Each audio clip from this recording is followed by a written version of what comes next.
A la muerte de Alejandro Magno, una nueva dinastía griega llamada los Seleucidas tomaron el control del Oriente Medio. El primero de los reyes seleucidas se contentó con permitir que la cultura griega transformara gradualmente a sus súbditos en griegos.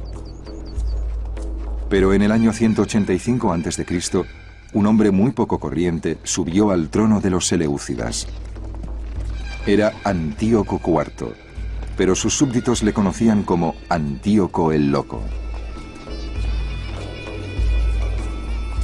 Uno de los primeros decretos de Antíoco, recogido en el libro de los Macabeos, exigía que todos sus súbditos sustituyeran sus tradiciones ancestrales por las griegas.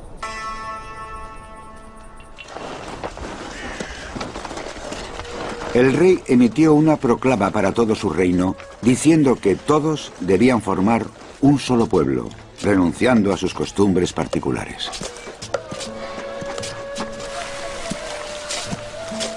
Muchos pueblos de la región ya habían adoptado el estilo de vida griego, pero los judíos devotos no. Se disponían a enfrentarse con un dilema: renunciar a su fe o luchar para defenderla. Antíoco, al principio, confió en un sector de judíos que habían abrazado la cultura griega. Para aumentar su influencia, vendió a uno de estos judíos el puesto más importante de Jerusalén, el de sumo sacerdote del templo.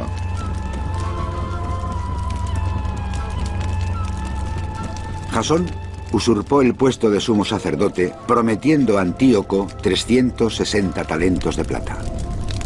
En cuanto subió al poder, Jasón se dedicó a convertir a sus compatriotas al estilo de vida griego. Para un sumo sacerdote de Jerusalén en el siglo II, la cuestión era muy sencilla: apuntarse al carro de los griegos o no, quedarse aparte o unirse a un proceso social que se había extendido por todo el Oriente Medio de la época. Encontramos sumos sacerdotes que están dispuestos a dar un paso más y a apuntarse al carro de Antíoco IV Epifanes. Eso provocó una reacción violenta, porque muchos judíos consideraron que eso no era ni más ni menos que una herejía.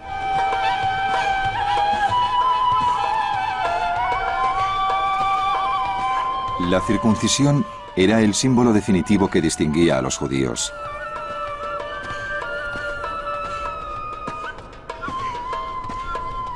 Pero durante el mandato del nuevo sumo sacerdote, muchos sacerdotes del templo se hicieron una cirugía cosmética para disimular la circuncisión y así poder participar desnudos en los Juegos Olímpicos. El proceso de helenización alcanzó tal nivel que los sacerdotes dejaron de mostrar interés por los servicios del altar. Salían corriendo a tomar parte en los juegos en cuanto oían la señal. Había cosas de la cultura y la civilización griega que eran totalmente inaceptables para los judíos. Entre ellas, claro, el concepto religioso de una pluralidad de dioses. A nadie le entra en la cabeza que eso sea aceptable para los judíos. También algunos aspectos de comportamiento, por ejemplo, los gimnasios y los ejercicios desnudos. Pero el problema no era tanto la desnudez como la auténtica devoción que sentían por el cuerpo humano.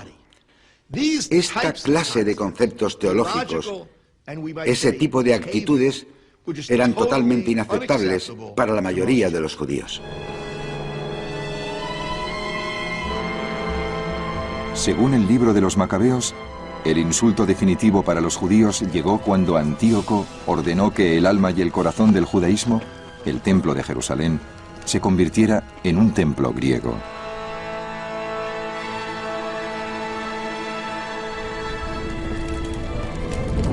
El rey mandó a un hombre a que obligara a los judíos a profanar el templo de Jerusalén y dedicarlo al Zeus olímpico. El templo se llenó de la intemperancia y la depravación de los paganos que gozaban con prostitutas y tenían relaciones con mujeres en el recinto sagrado.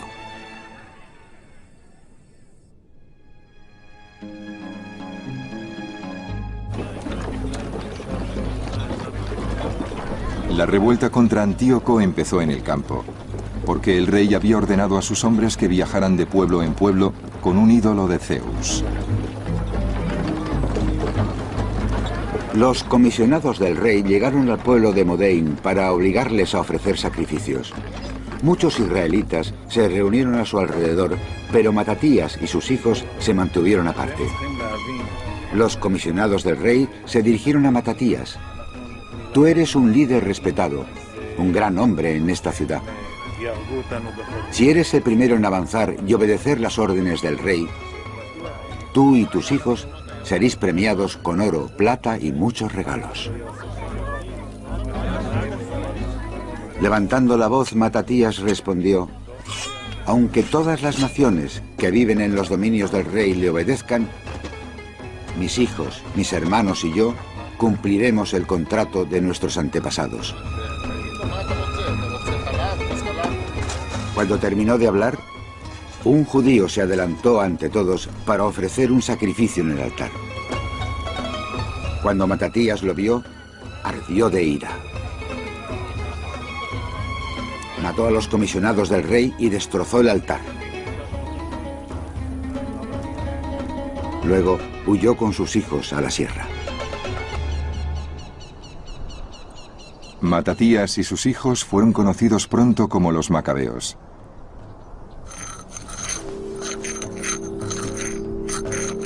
Su revuelta era la prueba de que el compromiso de los judíos con la religión del libro divino era tan fuerte que morirían por defenderlo.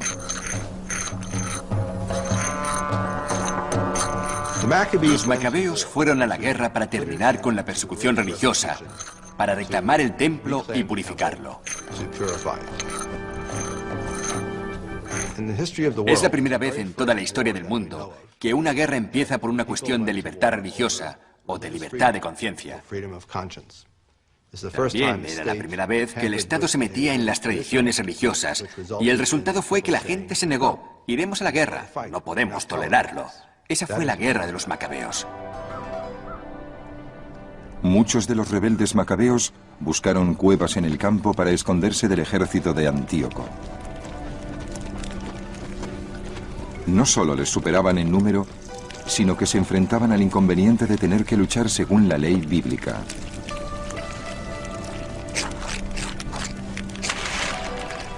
La Biblia decía que era ilegal luchar durante el sábado.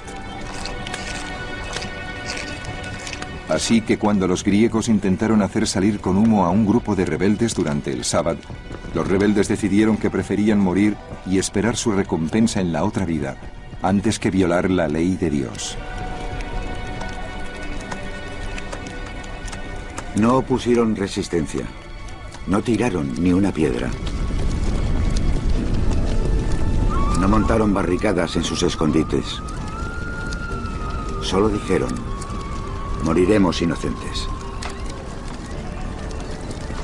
El cielo y la tierra son testigos de que nos estáis masacrando sin asomo de justicia. El ataque se llevó a cabo el mismo sábado. Y los descuartizaron con sus mujeres y sus hijos hasta llegar a 1000 personas.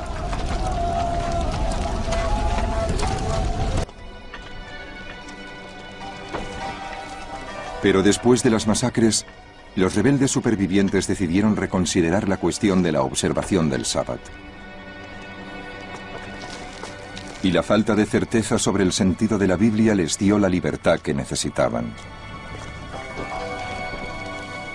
Se dijeron unos a otros: si todos hacemos lo mismo que nuestros hermanos y nos negamos a luchar, nos borrarán de esta tierra mucho más deprisa.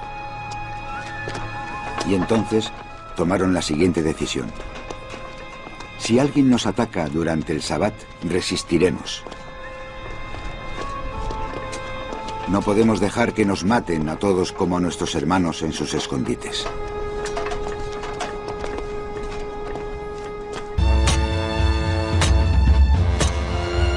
Tras la muerte de Matatías, su hijo Judá le sucedió como líder de los rebeldes. Judá era un estratega militar brillante y un líder carismático que usaba las historias de la Biblia para inspirar a sus seguidores. Las primeras luces del alba encontraron a Judá preparándose para la batalla en la llanura, aunque sus soldados no tenían espadas y escudos como sería de desear. Judá dijo a sus hombres: no les temáis por su número y no dudéis ante su ataque. Recordad cómo nuestros antepasados atravesaron el Mar Rojo cuando el faraón les perseguía con todas sus fuerzas.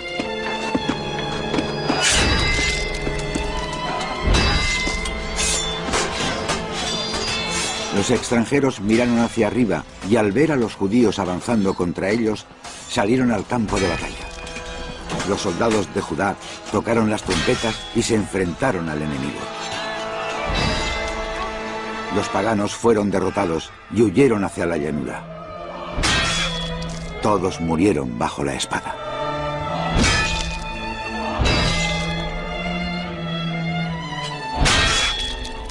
Después de una serie de victorias sobre los griegos, los hombres de Judá empezaron a llamarle Judá Macabeo, es decir, Judá el martillo. En el año 164 a.C., 3 años después de que empezara la revuelta, los macabeos conquistaron por fin Jerusalén. Su primer acto oficial fue eliminar toda la influencia griega del templo y dedicarlo de nuevo al único Dios verdadero.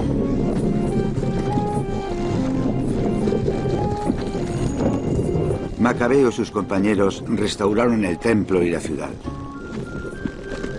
Purificaron el santuario y construyeron un nuevo altar. Luego encendieron fuego con yescas y ofrecieron el primer sacrificio después de 2 años. Y quemaron incienso y encendieron las lámparas. Judá Macabeo, al entrar en la ciudad, tuvo que purificar el templo, porque el templo había pasado por un proceso de helenización. Se habían introducido ritos paganos en el templo, y Judá Macabeo lo purificó, volvió a dedicarlo a Dios. Y naturalmente, ese fue el origen de la conocida fiesta de la Hanukkah, la nueva consagración del templo.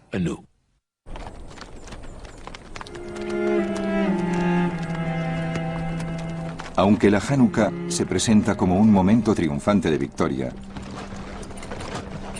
por desgracia para los macabeos, la historia no terminó ahí. Las tropas de Antíoco pronto contraatacaron e infligieron un golpe tremendo a los rebeldes, matando a Judá Macabeo.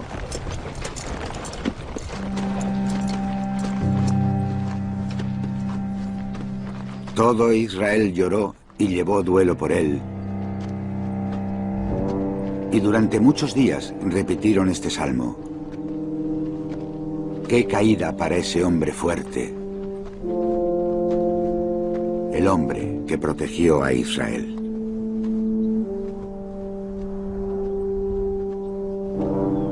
Hay 2 interpretaciones posibles sobre si los macabeos vencieron, porque los seleúcidas volvieron y les echaron. Aparentemente los hechos que celebramos en la Hanukkah no representaron la victoria final.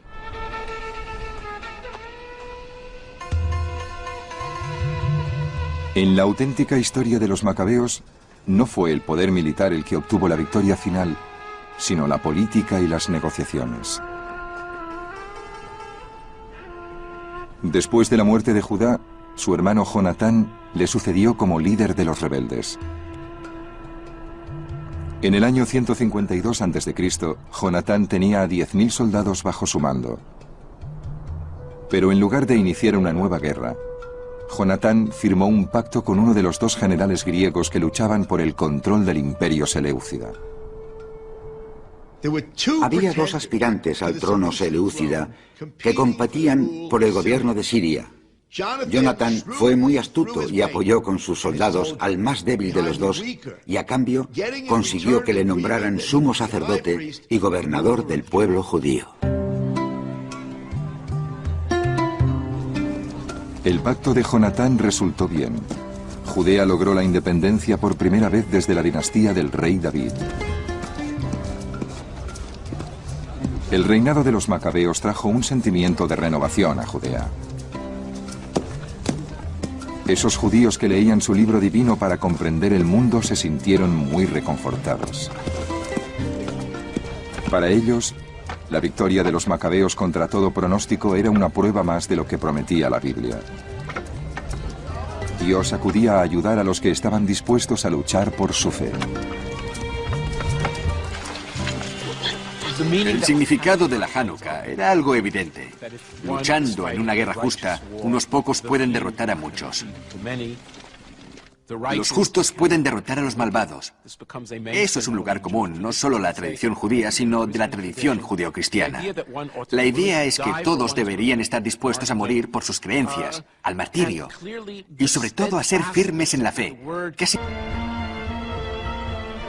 El convencimiento de que el destino de los judíos dependía de la defensa de la ley de Dios a toda costa seguiría creciendo en los años siguientes. Y sería la base de un auténtico cataclismo, cuando otro gran imperio llegó a Oriente Medio: los romanos.